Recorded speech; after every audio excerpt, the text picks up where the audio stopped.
She sat at the wrong table with a millionaire single dad. Her $5 blind date turned into destiny. Hello, everyone. Before we begin today's story, I have a small favor to ask. Please hit subscribe and turn on the notification bell so you never miss our channel's new videos. It is quick, free, and the best way to support us in bringing you more dramatic stories. Your support truly means the world to us. Where are you watching from? Drop your city or country in the comments below. Thank you very much. Now, let us return to our main character. Grace Turner had never been inside a restaurant that fancy before. The place smelled like polished wood and money. Crystal chandeliers scattered light across tables draped in white linen, and every guest looked like they had stepped straight out of a magazine. Grace tugged at her second-hand dress, hoping no one would notice the loose thread near her waist. She had promised her friend Lily that she would go through with this $5 blind date. "It is just dinner," Lily had said. "You deserve to feel normal for one night." But as Grace stood there clutching her phone, she felt anything but normal. The screen showed one text. "Table 12, see you soon."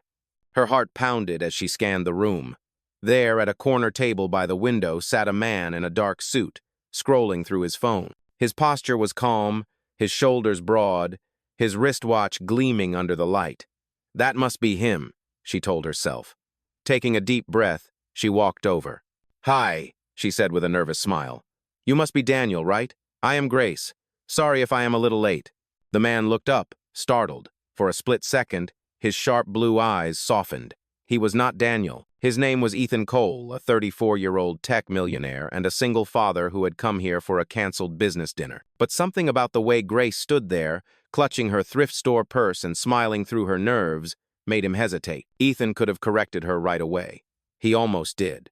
But after months of board meetings, press interviews, and polite lies, something about her unpolished sincerity felt rare. So he closed his phone, returned her smile, and said, "Right, Daniel, have a seat." Grace laughed awkwardly and sat down. "Blind dates are weird, right? You never know who you are going to meet." "They are definitely unpredictable," Ethan replied, fighting a smirk. The waiter appeared, asking for drinks. Grace ordered water, no ice. Ethan ordered coffee, black.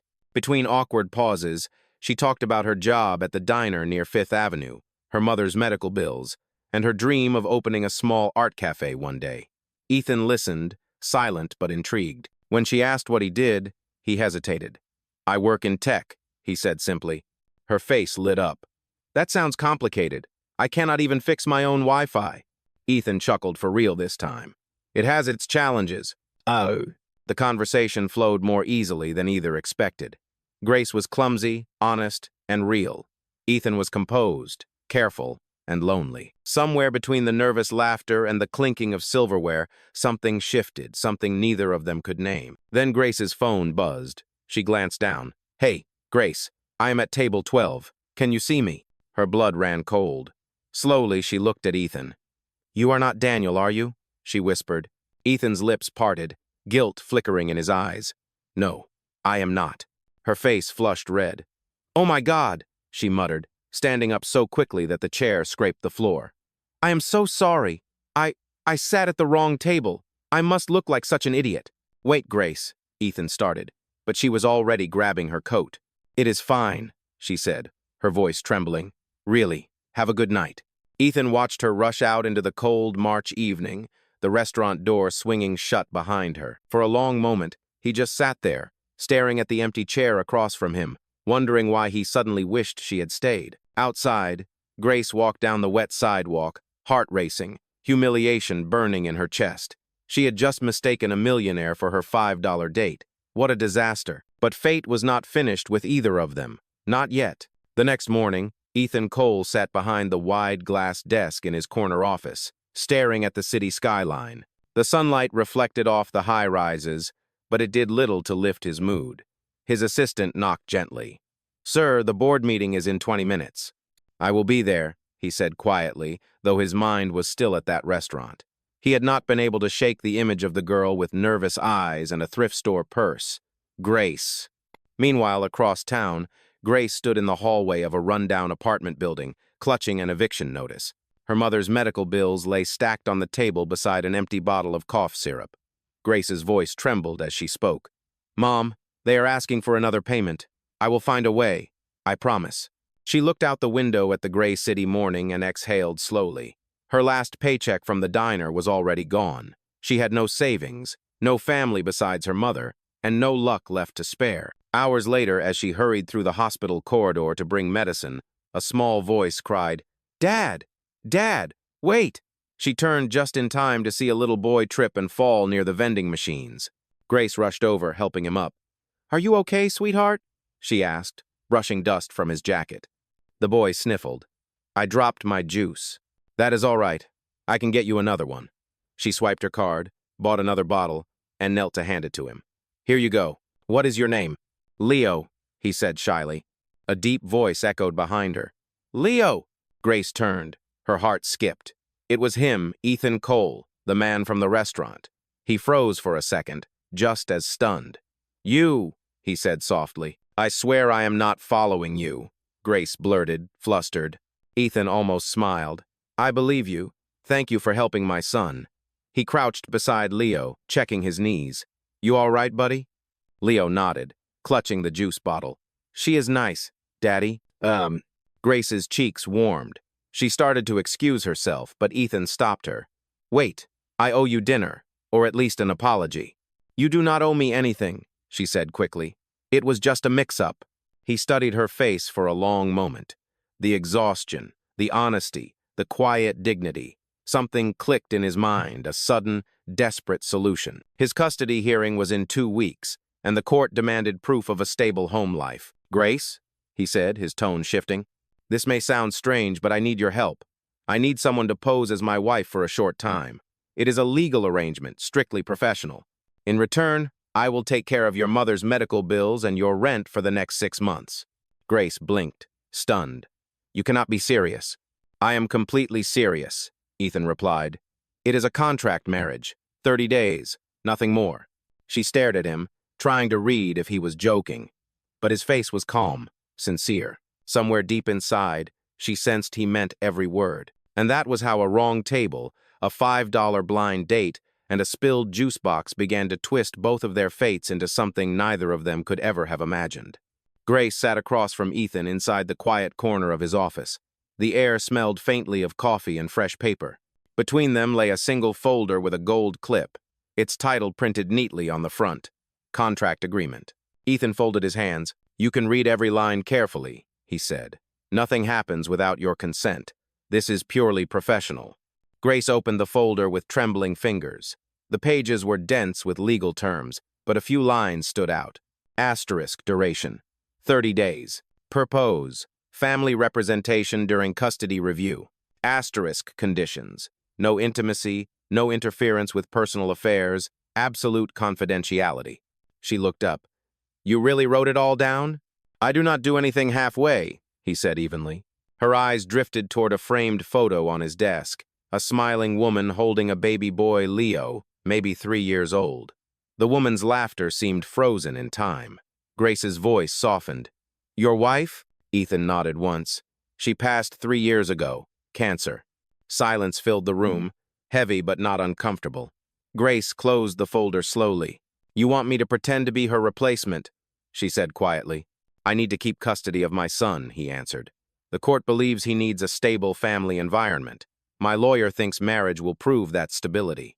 Grace leaned back, the chair creaking under her weight. "You could hire an actress, or anyone else with better manners." "I do not need manners," Ethan replied. "I need someone who feels real." Her breath caught. Real. She thought of the eviction notice, the empty refrigerator, her mother coughing through the night. A contract marriage sounded absurd, but desperation had a way of silencing logic. She picked up the pen resting beside the folder. "There are no hidden conditions?" Ethan shook his head. "No hidden conditions. 30 days. You help me, I help you." She hesitated, then signed her name at the bottom, Grace Turner.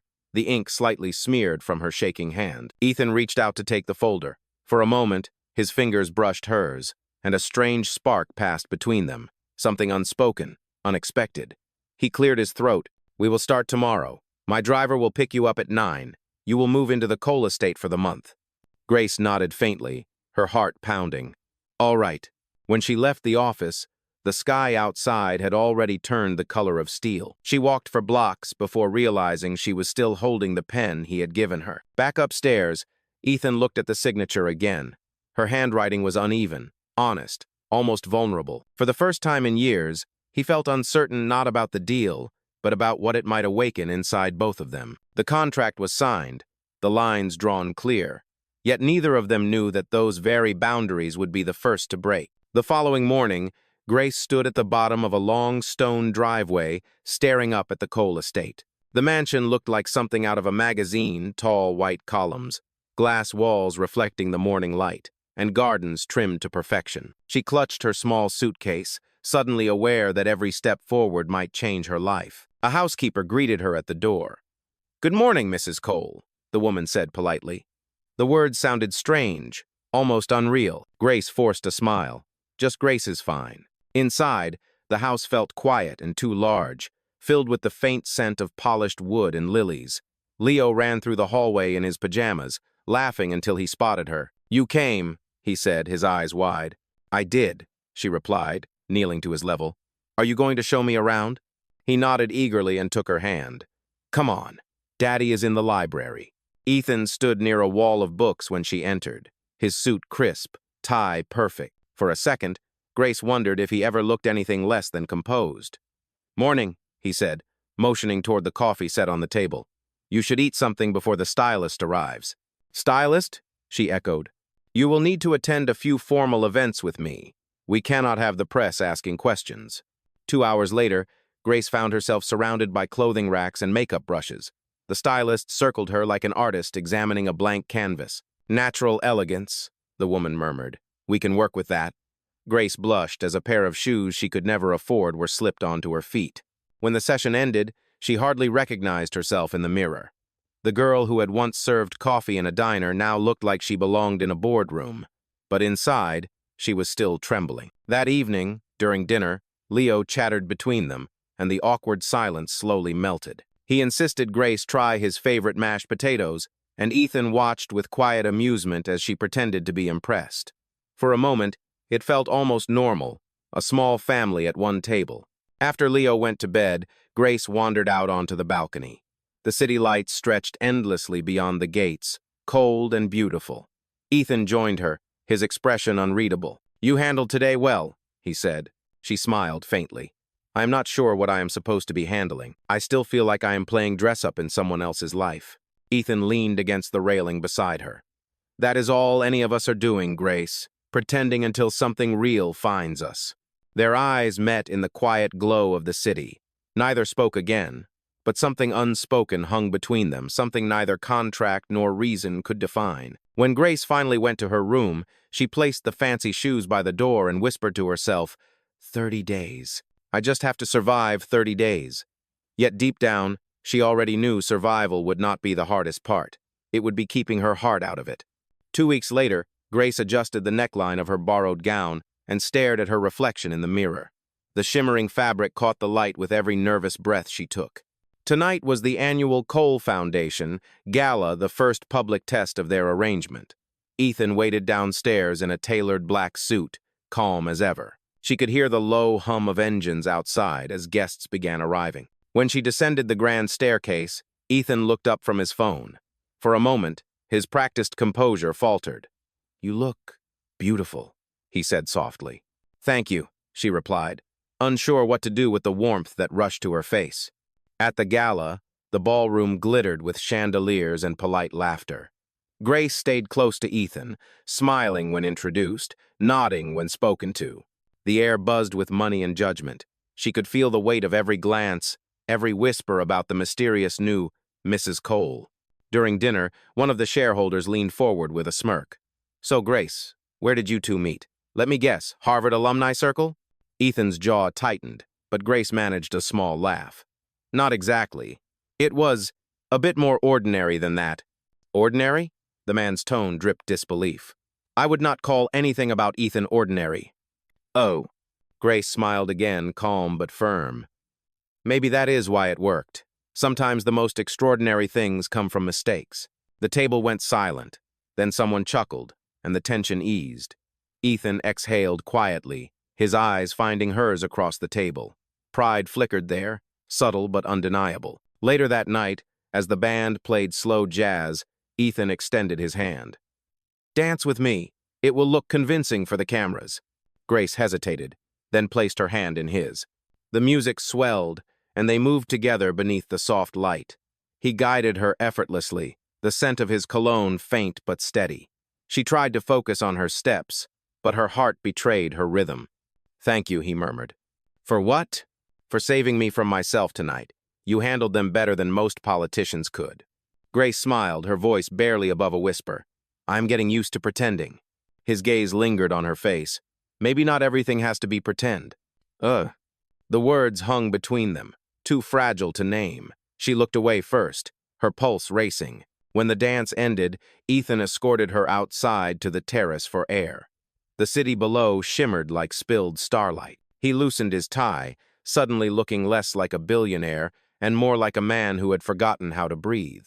Grace leaned on the railing, the night breeze lifting her hair. "That was not so bad," she said softly. He looked at her, really looked at her. "No," he said. It was not bad at all.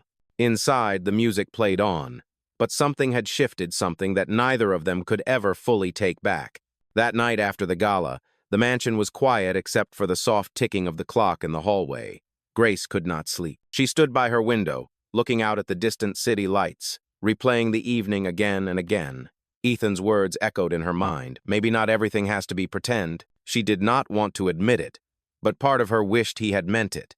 The next morning, she woke early to the sound of Leo's laughter coming from the garden. When she stepped outside, she saw Ethan kneeling beside his son, helping him build a model rocket. His sleeves were rolled up, and the sunlight caught the edges of his hair. It was the first time she had seen him without the armor of his tailored suits. "Hey," he greeted when he noticed her. "Leo wanted to show you his masterpiece." "Oh, Krell. It is amazing," Grace said, crouching beside them. "You are quite the engineer." Leo grinned proudly. "Daddy says we will launch it tonight." Ethan smiled. "That is right. You will have to help us, Grace." For the rest of the day, the house felt lighter. Grace found herself humming while setting the table, and Ethan caught himself watching her more than once. Every laugh, every small kindness from her chipped away at the walls he had built after his wife's death. That evening, the three of them stood in the backyard under a pink-gold sky. Leo counted down from 5, and the small rocket shot upward, leaving a trail of sparks before parachuting back to the grass. Leo cheered and threw his arms around both of them. The warmth of his small embrace tightened something deep inside Ethan's chest. Later, after Leo went to bed, Ethan poured 2 glasses of wine and joined Grace on the balcony. The night air was cool, scented with jasmine. "He has not laughed like that in years," Ethan said quietly. "You have no idea what that means to me." Grace smiled, turning toward him. "He just needed someone to remind him that it is okay to be happy." "And you reminded me too," Ethan said, his voice lower now. "You remind me what it feels like to breathe again." She froze, unsure how to respond. Their eyes met, and for a heartbeat, the world fell silent. He reached out, brushing a loose strand of hair from her face. The gesture was simple, but it made her heart race. "I should go to bed," she whispered, stepping back.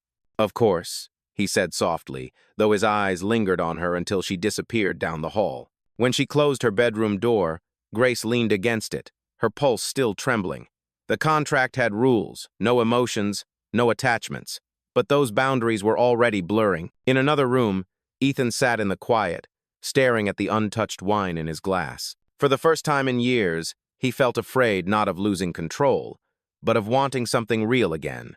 The next week, the illusion of peace began to crack. Grace was helping Leo with his breakfast when the housekeeper entered the kitchen, her face pale. "Mrs. Cole, there are reporters at the gate," she said nervously. Grace froze. "Reporters? Why?" Before she could finish, Ethan appeared, his expression hard. "Someone leaked the marriage certificate. They are questioning everything." "Oh," Grace's heart pounded. "But we have done nothing wrong." Ethan's jaw tightened. "That does not matter. They will twist the story to sell headlines." He turned to the housekeeper. "Keep Leo inside." Then he looked back at Grace. "Stay in your room until I handle this." Hours later, Grace watched from the upstairs window as Ethan spoke to the security guards, his calm voice at odds with the flashing cameras beyond the gate. She could see the frustration in the way his shoulders stiffened. The situation was spiraling faster than either of them had expected. By evening, her phone buzzed with a message from an unknown number. Gold digger. Nice performance. Her stomach dropped. She scrolled down more messages, all cruel. Someone had dug into her past, posting pictures from her old diner job and mocking her for marrying into money.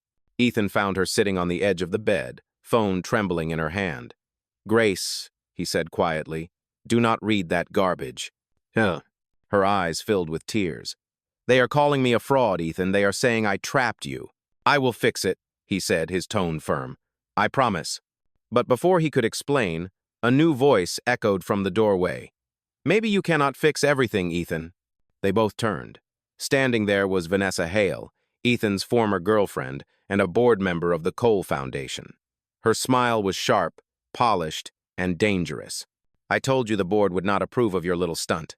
Marrying a waitress to win sympathy? How romantic." Ethan's voice hardened. "Vanessa, this is not your concern." "Oh, it is," she replied. "The investors are furious. They think you have lost your mind. You will lose control of the company if this continues." Her gaze slid to Grace. "And you?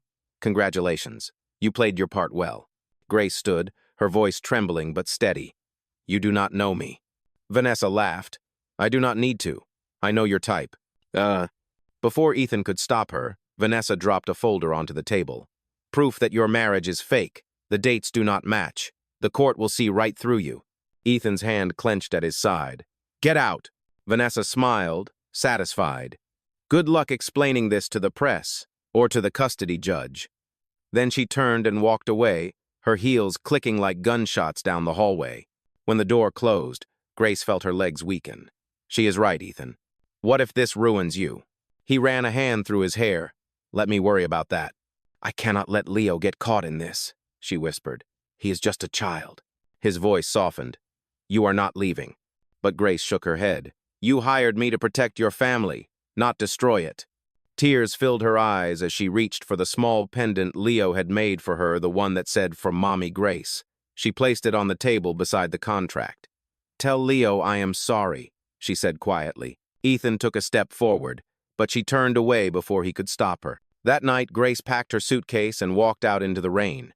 Behind her, the mansion lights blurred through the water, fading into the darkness. Upstairs, Ethan stood by the window, watching her disappear down the long driveway. For the first time in years, the house felt truly empty. And though the contract was still valid, every promise inside it had already shattered. 3 days passed, and the headlines only grew worse. Every magazine cover showed Ethan Cole's face beside Grace's photo, the words "contract wife scandal" in bold letters. News anchors speculated about fraud, investors pulled back, and the Cole Foundation's stock dropped overnight. Ethan barely slept. In the quiet of his office, he replayed the moment Grace walked away. Her final words echoed in his head. "You hired me to protect your family, not destroy it." He knew now that she had been right, and that letting her go had been the biggest mistake of his life. That morning, Leo refused to eat breakfast. He sat at the kitchen counter, holding the small pendant he had made for Grace. "Is she coming back?" he asked softly. Ethan knelt beside him. "I do not know," he admitted, "but I promise you, we will see her again." The boy looked up, his eyes filled with tears. "It feels like when Mom left. You said Grace was different."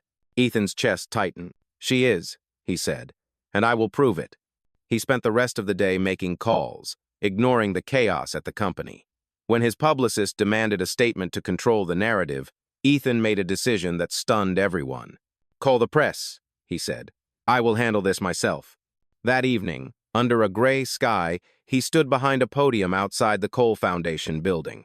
Reporters shouted questions, cameras flashed, and security struggled to hold the line. Ethan waited until the noise died down before he spoke. "You want the truth?" His voice was steady but raw. "Yes, Grace Turner and I signed a contract. It was meant to be temporary, a legal arrangement to help me keep custody of my son.